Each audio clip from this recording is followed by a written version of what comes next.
a Beatriz para a prece inicial, lembrando a todos que essa live será gravada e que depois nós disponibilizaremos no canal da AME, Serra Gaúcha. Bea, então, vamos solicitar a prece. Boa noite a todos. Vamos, então, nesse momento, serenar os nossos pensamentos. Vamos pedir ao nosso Pai de amor, de bondade, que envolva cada um de nós que aqui estamos, que possa levar a cada um, através desses fluidos, a energia necessária, o amparo necessário, tanto para o nosso corpo físico, como o nosso espiritual. Que também possa, nesse momento, envolver a todos os nossos irmãos que estão em sofrimento, que estão com os seus corações apreensivos, através dessa pandemia pelo qual nós estamos passando, que todos possam receber o auxílio necessário e também que todos nós possamos ter a força necessária para olharmos esse momento e tirar o proveito para a nossa evolução e nos tornar pessoas melhores. Também pedimos ao nosso amigo Jesus que sempre esteja presente nos nossos lares, para que Ele possa nos auxiliar, nos encaminhar, para que nós tenhamos sempre as melhores escolhas e aquelas escolhas sejam benéficas para todos. E também queremos agradecer a oportunidade de estarmos aqui reunidos e aprendendo um pouco mais sobre essa doutrina e sobre o Evangelho de Jesus.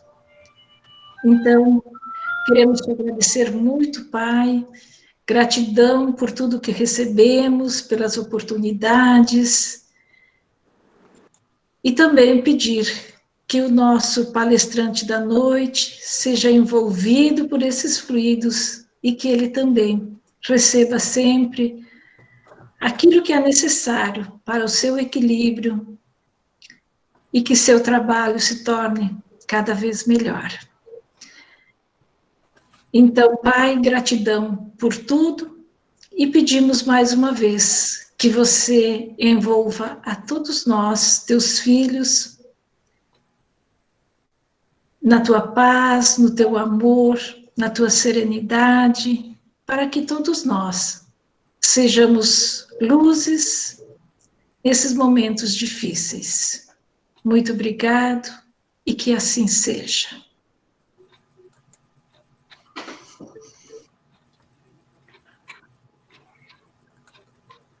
Então, agora vamos apresentar o nosso querido palestrante da noite, o Dr. Jorge Cecílio Daer Júnior. Ele é médico, especialista em clínica médica, endocrinologista e metabologia, mestre em saúde pela Universidade Federal de Juiz de Fora, vice-presidente do Instituto de Medicina do Comportamento Eurípides Barçanufo. E ele é membro da AME Goiânia, vice-presidente, conferencista nacional e internacional. Então, querido amigo Jorge, a sala virtual é sua, os nossos ouvidos também. Obrigado, agradeço a Samir e ao Vitório pelo convite, é uma alegria, uma honra estar com vocês, estar em Bento Gonçalves, essa cidade tão charmosa na Serra Gaúcha, né? E a proposta é a gente falar sobre o Evangelho da Saúde, né? Evangelho é boa nova, né? E o Evangelho da Saúde diz respeito à boa nova que nós poderemos ter. Eu vou só fazer a projeção da tela para a gente poder começar. A gente treinou, e agora o meu computador... Pronto, agora eu consigo. Meu computador estava aqui me dando uma... Normal. Então, aqui estamos. Então, nós vamos falar do Evangelho da Saúde.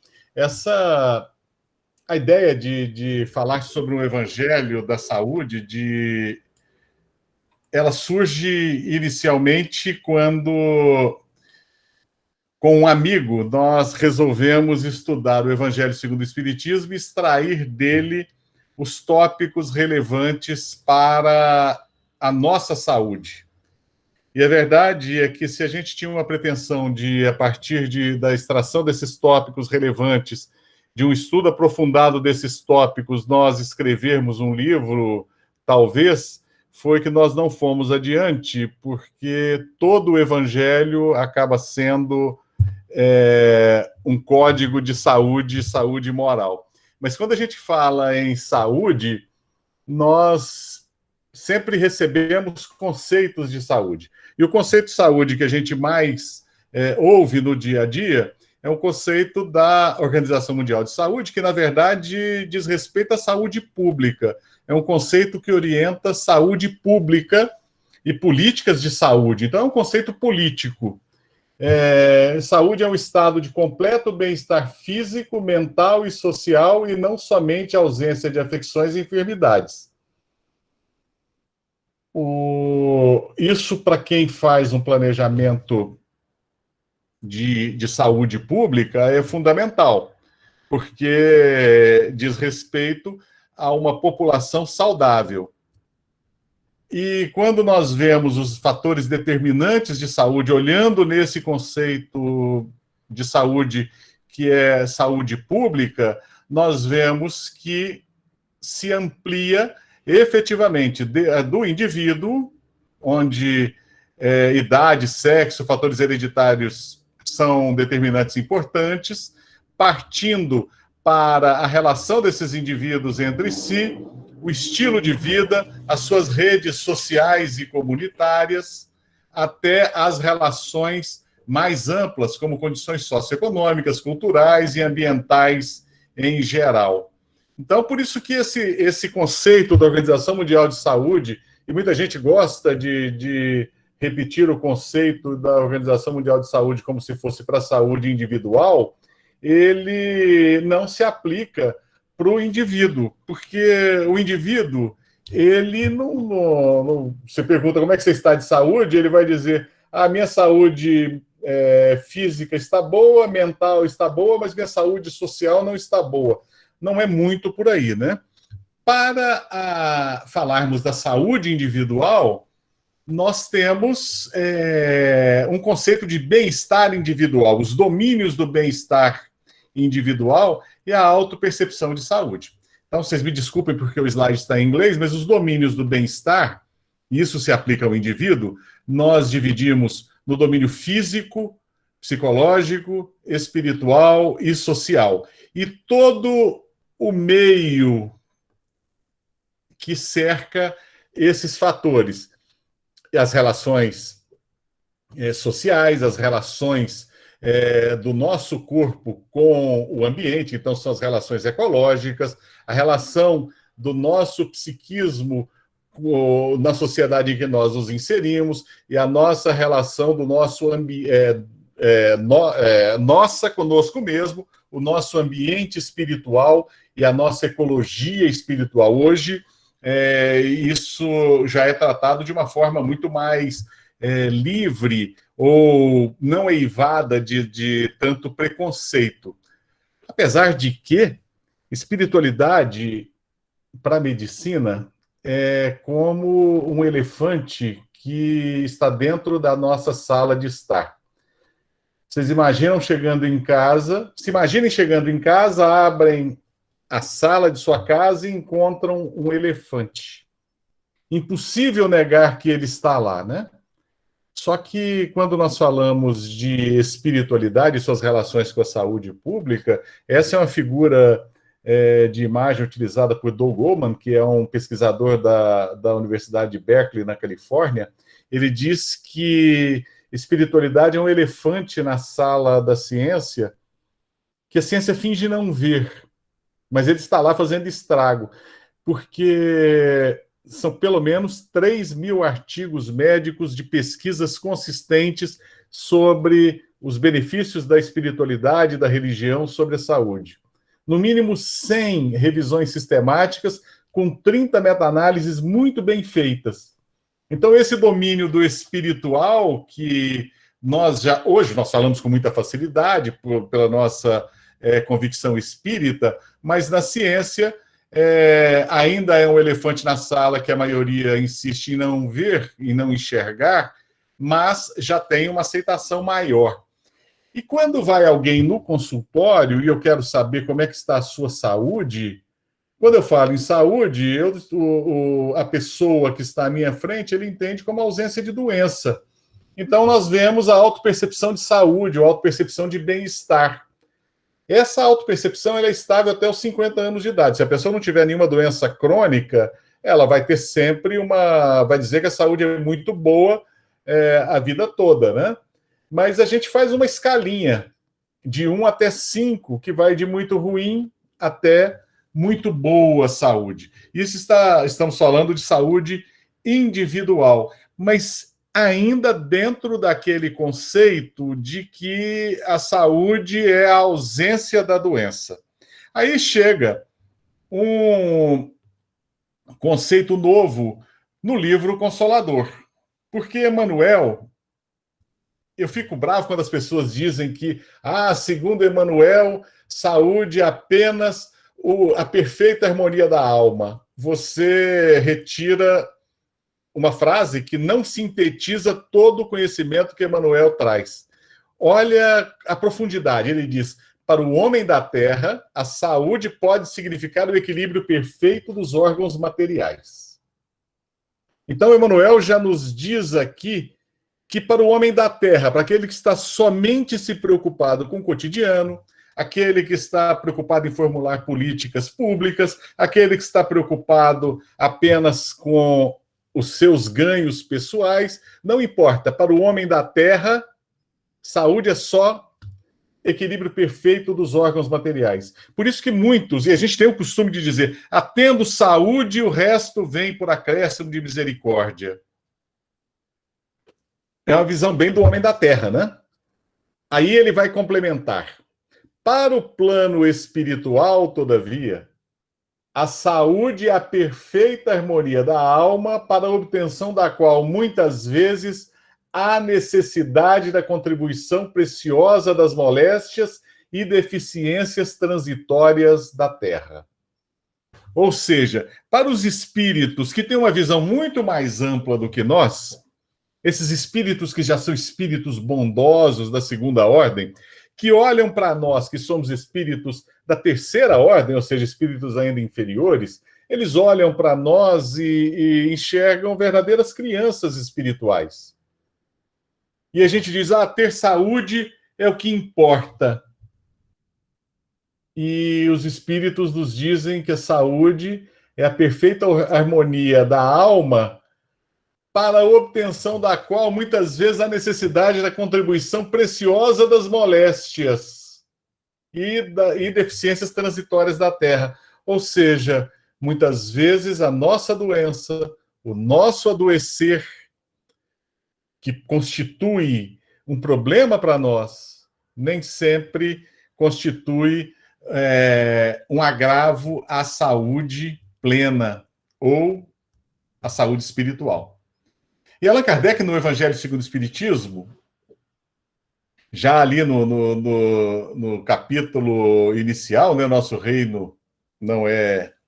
Meu reino não é deste mundo, nós vemos o seguinte, extraindo o trecho da mensagem: no vosso mundo Precisais do mal para sentirdes o bem, da noite para admirardes a luz, da doença para apreciardes a saúde.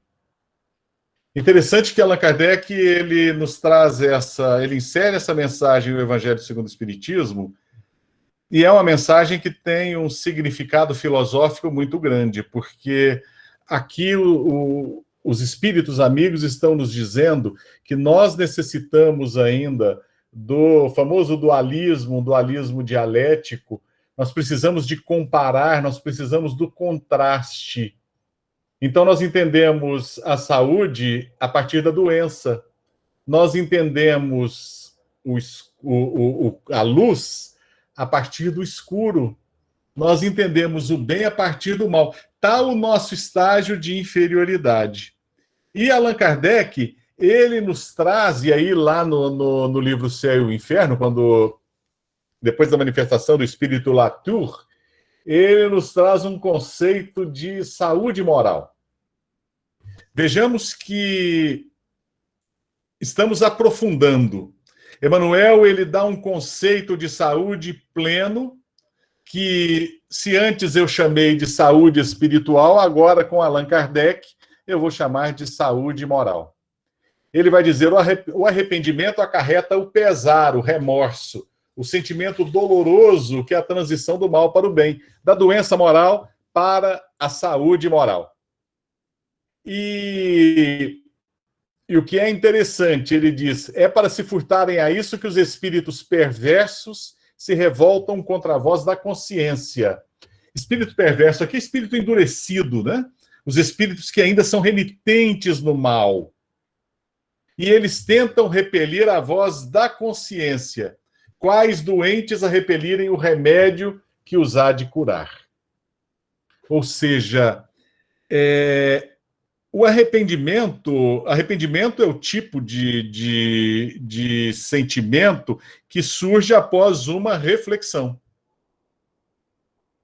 Essa reflexão ela pode ficar presa, nos congelando, num remorso em que a culpa ela é gravada na nossa memória de uma forma muito intensa, e aí a gente vê no livro dos Domínios da Mediunidade, André Luiz conta a história daquele espírito que chega com o braço direito ressecado na reunião para ser atendido, e esse braço direito, André Luiz, então, perscruta o que aconteceu através de uma visão mais ampliada, colocando a sua mão direita sobre a testa desse espírito, e vê que ele era estivador, chegou em casa alcoolizado e sofreu uma reprimenda do pai e reagiu a essa reprimenda esbofeteando o próprio pai. O pai, com a boca sangrando, amaldiçoa o filho e ele sai de casa ainda alcoolizado, mas magnetizado por aquelas palavras maldicentes, né, do próprio pai. Ele sofre um acidente, o bonde o atropela. Isso aí a gente vê, então, que ele morava nas redondezas da Praça Mauá, no Rio de Janeiro. Ele sofre um acidente de bonde e tem o braço direito amputado. No mundo espiritual, ele ainda tem esse arrependimento gravado na sua mente, esse remorso, e o braço dele está ressecado. Então, Allan Kardec nos traz esse conceito de saúde moral. Uma saúde em que a nossa condição de seres ainda inferiores da terceira ordem, num planeta de expiação e provas, é a saúde que nos causa um risco muito maior do que qualquer pandemia. E a gente ouve, é interessante, né? A gente ouve agora nesses dias ciência, ciência, ciência, o importante é a ciência, e nós, quando eu faço aqui essa pergunta, o que entendemos por ciência? Porque nós confundimos ciência com opinião de corporações científicas, ou opinião de pessoas da ciência, ou interpretação de trabalhos científicos que podem ser contestados e modificados a qualquer momento. Então, o que a gente entende por ciência? E se Allan Kardec uniu o espiritismo à ciência, a gente vê lá em A Gênese, o espiritismo e a ciência marcharão juntos, passo a passo. Se em algum momento o espiritismo se ver em erro, ele abandona aquele erro e segue com a ciência. Mas qual ciência? Allan Kardec não está falando da ciência que nós entendemos no dia a dia e que eu chamei de corporação científica. Allan Kardec está dizendo aqui de uma ciência diferente, da ciência espírita, que tem duas partes. Uma experimental, que é relativa às manifestações em geral, e o espiritismo surge dessa parte inicial experimental, e a outra filosófica, que vem da dedução das manifestações inteligentes. O que elas queriam dizer? Quais são os ensinamentos? Na medida em que você os recebe e você os analisa de uma forma mais profunda, você descobre, então, um corpo doutrinário, um corpo filosófico sólido. Por isso, Allan Kardec é o codificador. Ele recebe as informações dos espíritos que lhe chegam através de vários médiuns espalhados pela Europa, pela África, médiuns também aqui na América, e ele, então, retira um corpo filosófico sólido e apresenta uma nova ciência, que é a ciência espírita. E aí, em 1861, ele vai dizer: quereis a todo custo que o espiritismo seja uma seita, quando ele não aspira senão ao título de ciência moral e filosófica, respeitando todas as crenças sinceras. Vocês vão ter a oportunidade de ter um seminário com o Paulo Henrique Figueiredo e vão ver que ele vai trazer que o conceito de ciência moral. À época de Allan Kardec, nós ainda tínhamos as chamadas ciências morais. Hoje em dia a gente divide a ciência em ciências humanas, exatas e biológicas. As ciências biológicas, elas são ciências aplicadas, né? Medicina não é uma ciência exata, é uma ciência aplicada. As ciências humanas seriam derivadas da ciência moral e filosófica da época de Kardec.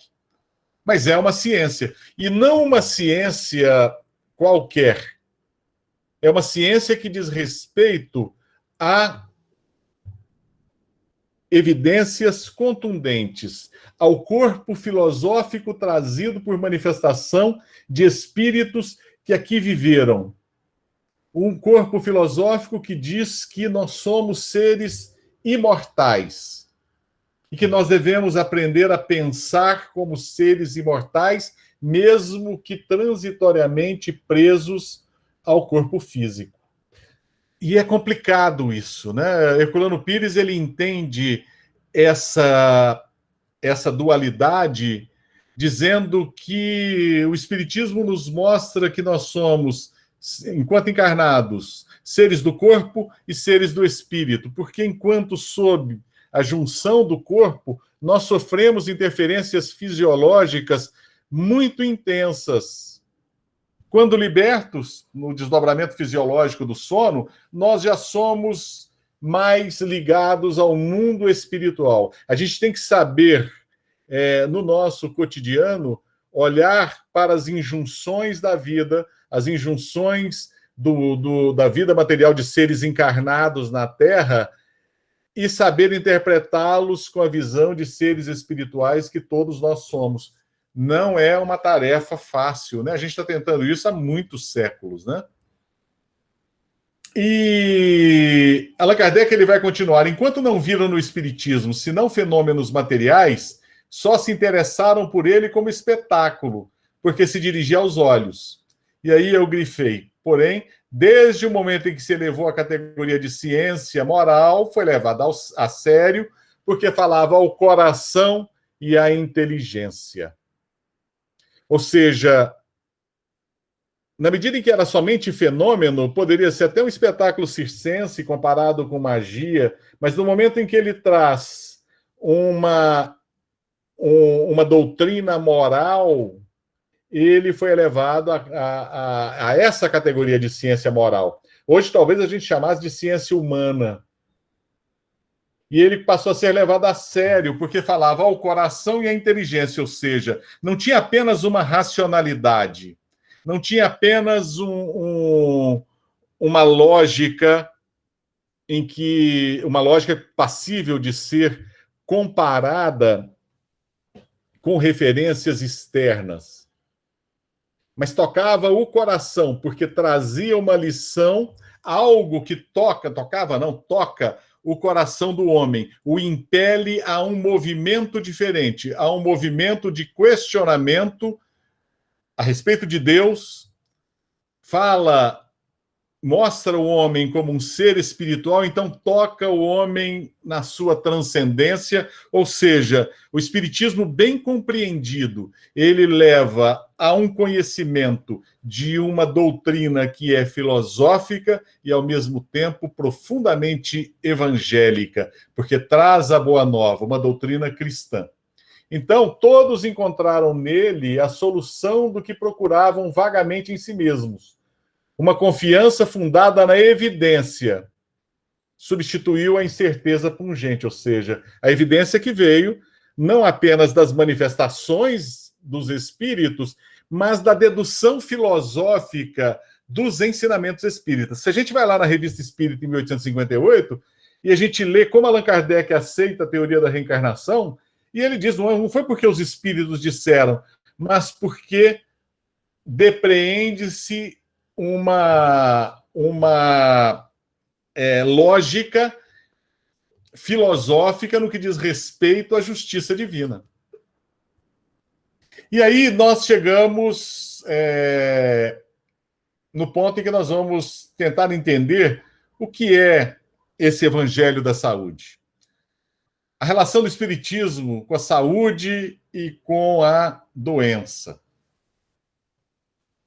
Na Revista Espírita, Allan Kardec vai dizer: assim se podem explicar certos efeitos coletivos produzidos sobre a massa de indivíduos, o sentimento de bem-estar ou de mal-estar que se experimenta em certos meios e que não tem nenhuma causa aparente conhecida, o arrastamento coletivo para o bem ou para o mal, os impulsos generosos, o entusiasmo ou o desânimo, por vezes a espécie de vertigem que se apodera de toda uma assembleia, de toda uma cidade, mesmo de todo um povo.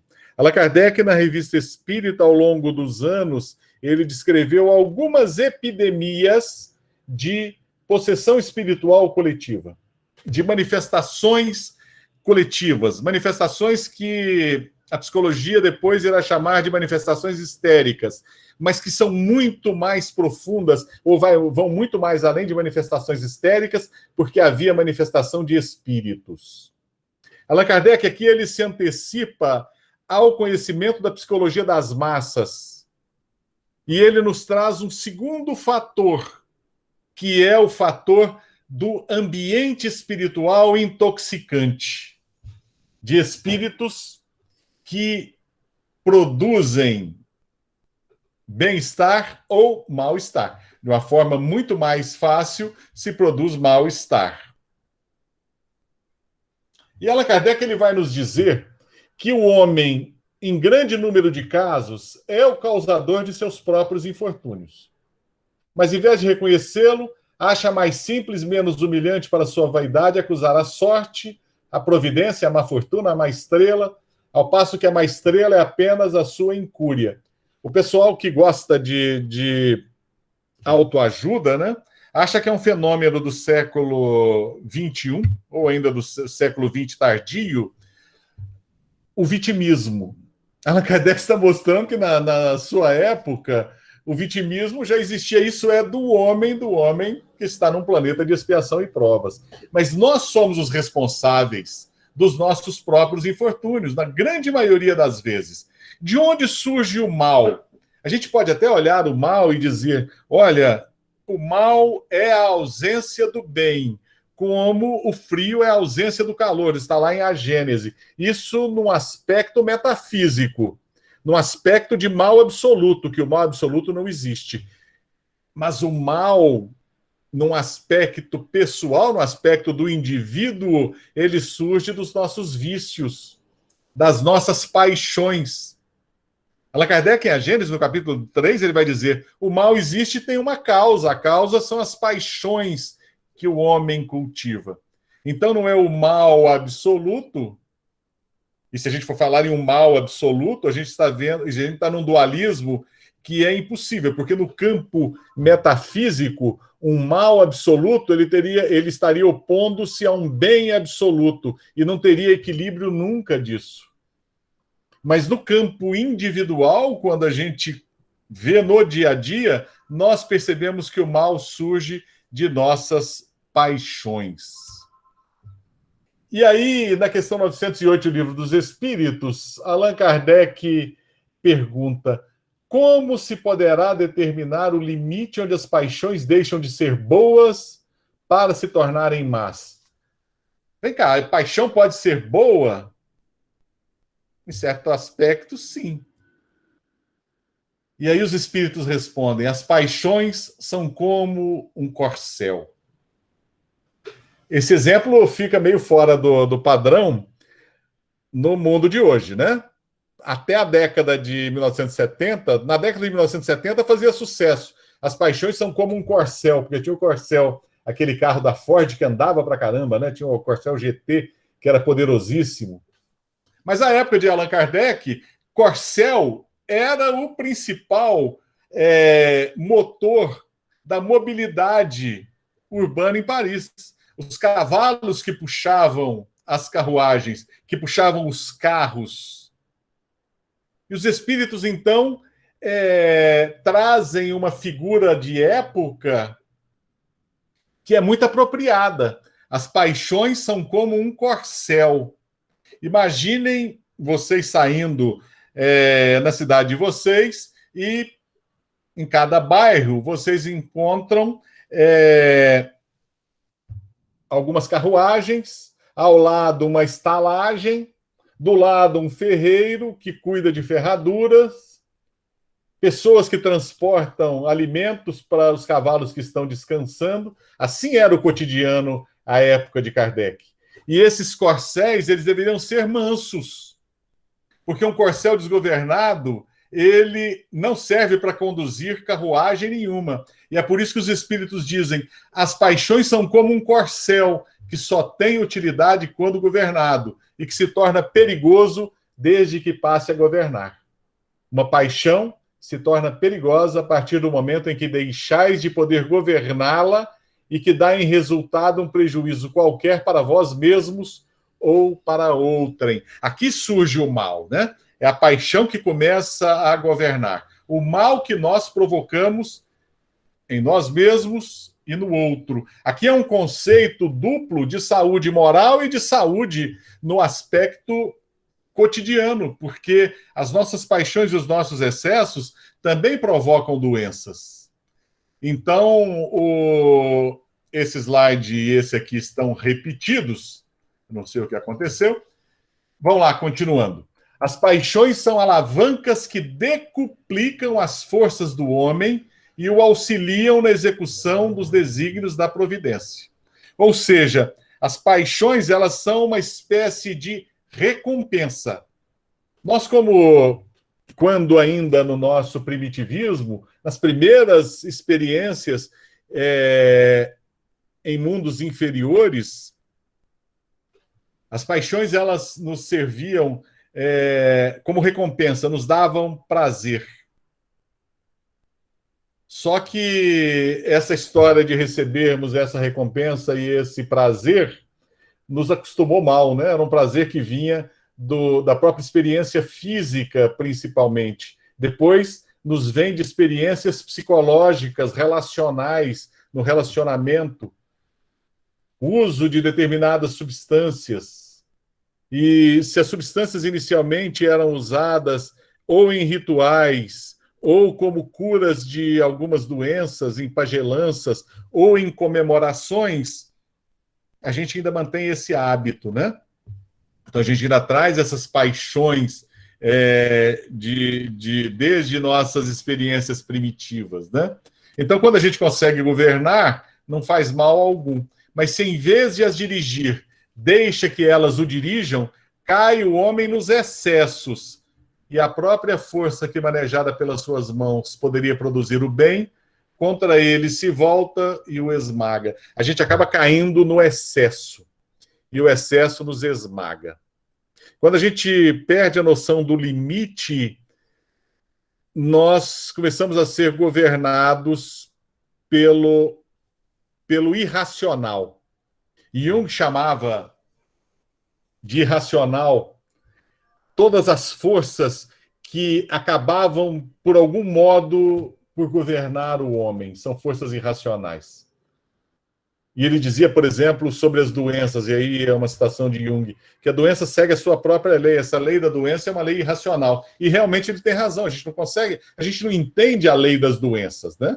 Nós conseguimos descrever uma história natural, mas cada um reage de um jeito. A gente só consegue perceber quando nós temos uma visão mais ampla, reencarnacionista. Quando nós caímos no excesso, nós já estamos no momento em que o prejuízo sobre nós e sobre o próximo é evidente. Todas as paixões têm seu princípio num sentimento ou numa necessidade natural. O princípio das paixões não é assim um mal, pois que assenta numa das condições providenciais da nossa existência. A paixão propriamente dita é a exageração de uma necessidade ou de um sentimento. O que Allan Kardec chamou de paixão, Freud vai chamar alguns anos mais tarde de pulsões, que surgem do instinto inicialmente, nos dão uma recompensa, mas a gente hipertrofia. E Allan Kardec vai dizer, está no excesso e não na causa, e este excesso se torna um mal quando tem como consequência um mal qualquer. Gente, esse texto de Allan Kardec, na questão 908 seguintes, é de uma profundidade muito grande, nos permite refletir bastante, né? E aí na questão 911... esse menino aqui sou eu na minha infância, na minha atualidade e tal, né? Não pode ver comida que fica doidinho, né? Não haverá paixões tão vivas e irresistíveis que a vontade seja impotente para dominá-las? A vontade, né? E aí a gente fala vontade da boca para fora. Na nossa linguagem, nós não conseguimos traduzir o significado dessa palavra vontade, o seu significado amplo espiritual. Volos. Emmanuel vai dizer em Pensamento e Vida que a vontade é o dirigente, o diretor de nossa mente, de nossa alma. Leon Denis vai dizer que a vontade é uma das potências da alma.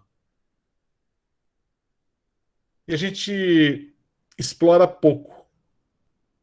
A vontade, como potência, ela existe em nós, mas ainda muito adormecida. Nós desenvolvemos essa potência cotidianamente na medida em que nós nos aprimoramos no campo moral. Porém, nós ainda temos, de uma forma um tanto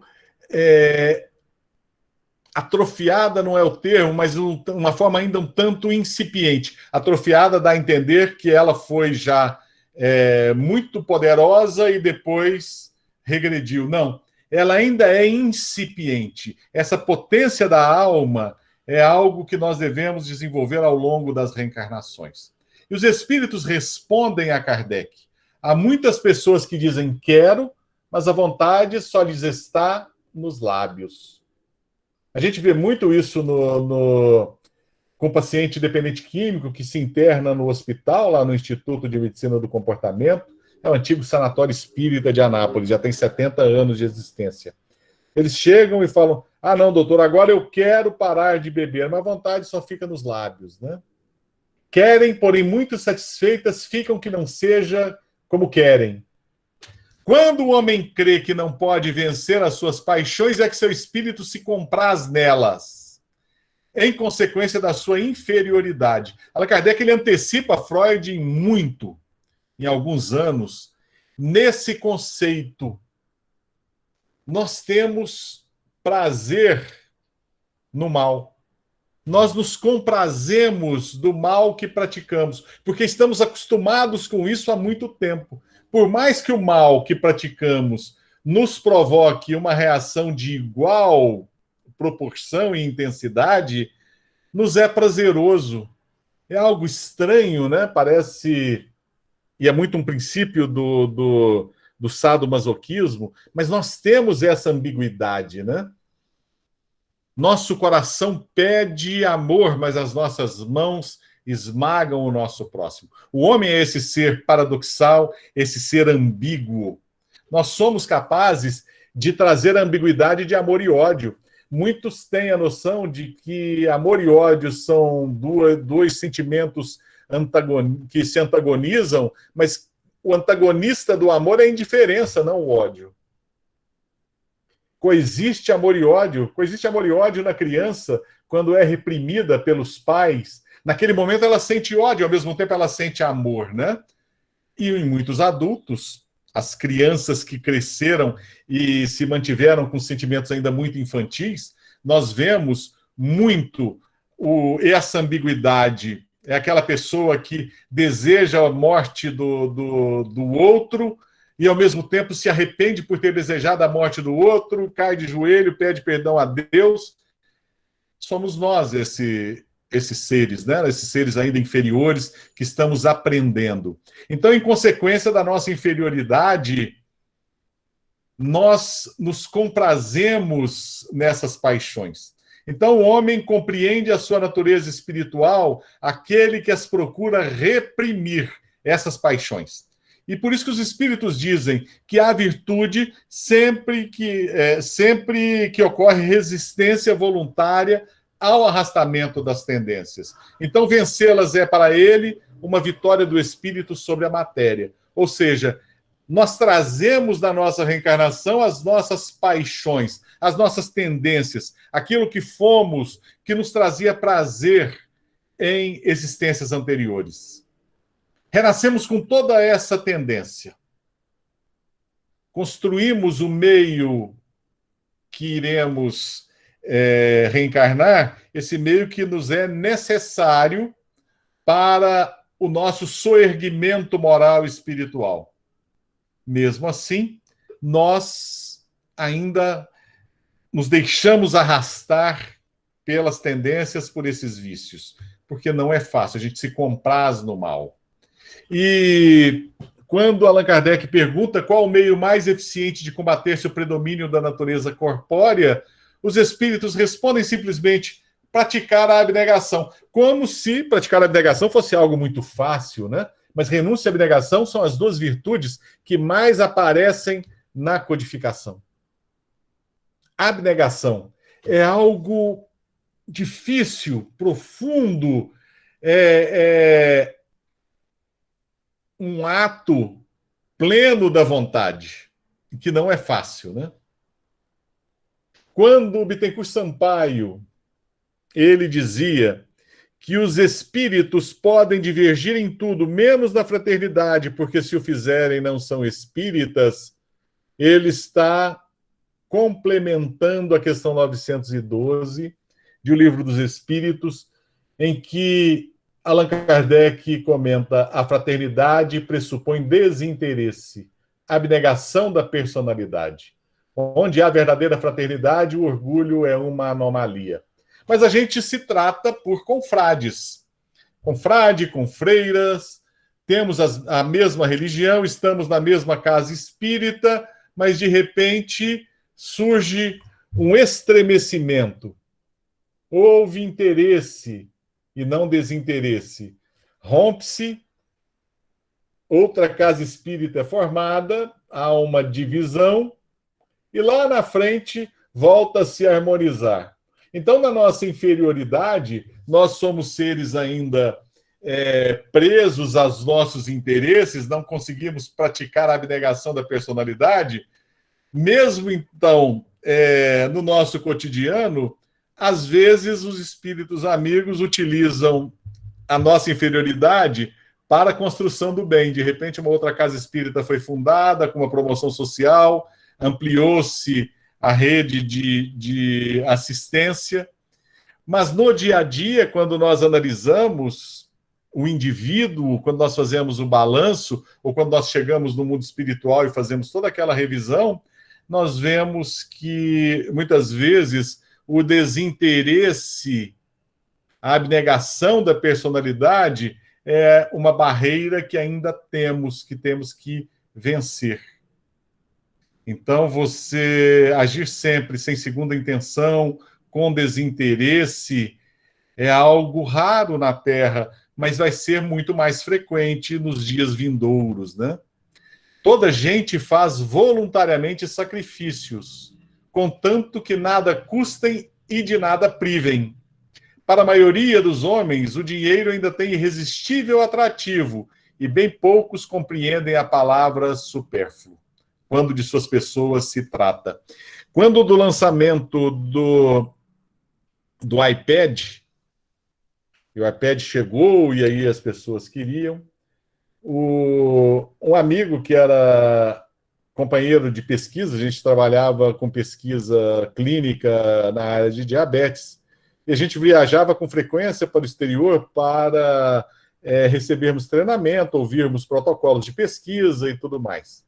Saiu o iPad 1, ele já estava com o iPad 1. Então, nós viajamos naquela época para os Estados Unidos e calhou de ser na época do lançamento do iPad 2.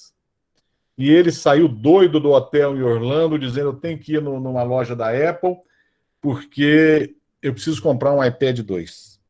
Eu falei: você precisa do iPad 2 porque você não está com um? Não, eu tenho necessidade do 2. Que necessidade que ele tinha?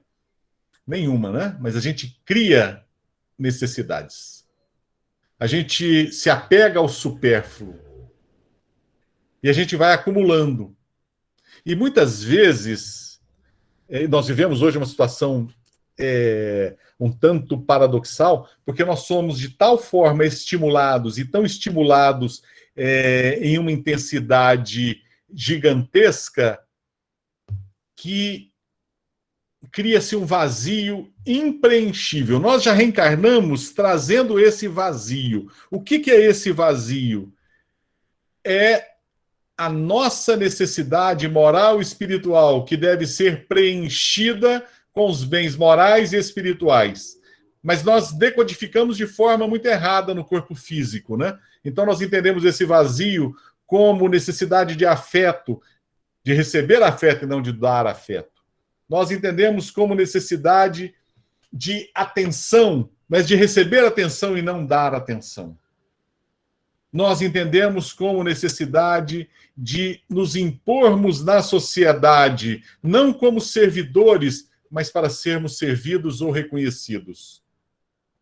E os estímulos da tecnologia que nós criamos, e nós vamos com o André Luiz lá no livro Os Mensageiros, quando ele diz que em país algum na Terra está preparado para o progresso e o conforto material que nós tivemos, não existe preparo espiritual para o conforto material que nós recebemos, isso na década de 1940, imaginemos hoje. Só para a gente ter uma noção de como as nossas necessidades se ampliam. Há 10 anos atrás, nós conhecíamos 672 flavorizantes. Hoje nós conhecemos mais de 3.700 flavorizantes. Como que eles conseguem fazer tanto flavorizante? Eu não sei. As nossas telas de computador, elas vão numa resolução que os nossos olhos não percebem, mas o nosso cérebro registra. Então, eu estou aqui falando para uma tela que é chamada tela Retina 4K. Que maravilha, eu vejo a imagem muito bem. Mas o que ela está provocando no meu cérebro, eu só percebo à noite, quando eu vou deitar, e vejo que eu estou muito mais excitado. Que eu tenho um sono um pouquinho mais agitado.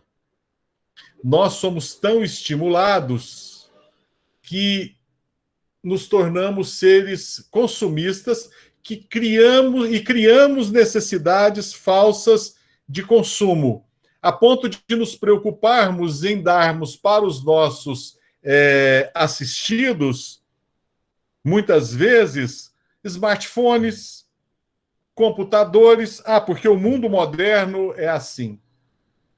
Concordo, em muitas situações é importante ter um smartphone, um computador, mas a gente deve primeiro preocupar em doar a fraternidade sincera, os sentimentos mais nobres, aquilo que o cristianismo nos ensina. Então, eu encerrei aqui a apresentação. É isso que eu gostaria de trazer para vocês. Agradeço a paciência de me escutarem e estou aberto para um bate-papo se interessarem. Nossa, maravilhoso, Jorge. Eu estava esperando ainda mais, justamente, que tu falasse sobre esse abuso do supérfluo, né? Desse estímulo a esse supérfluo que nos causa tantos sofrimentos mesmo, né? Verdade, verdade. O Vitório tem aquela, tanto o Vitório quanto você, a palestra da dependência tecnológica em crianças. Isso é o clímax do supérfluo, né? Do abuso, nossa, Do abuso. Incrível mesmo. E um pouquinho de supérfluo é bom, né? Não é? Senão a gente vai viver como aqueles grandes eremitas os padres do deserto que viviam com uva seca e pão quando tinha. Um pouquinho de supérfluo não faz mal, mas a dependência que nós criamos é que é complicada, né? É aquilo que a gente estuda, né? Que não é a riqueza o problema. A riqueza é neutra. Não são os objetos que também são neutros. É o que nós fazemos deles, né? E eu sempre digo, não é o uso, é o abuso. O abuso leva à viciação. E verdade. A viciação é que leva ao sofrimento. Muito bom. Nós vamos, primeiro de tudo, agradecer a tua explanação, vamos interromper a gravação e vamos dar sequência com perguntas e respostas. Tá bom?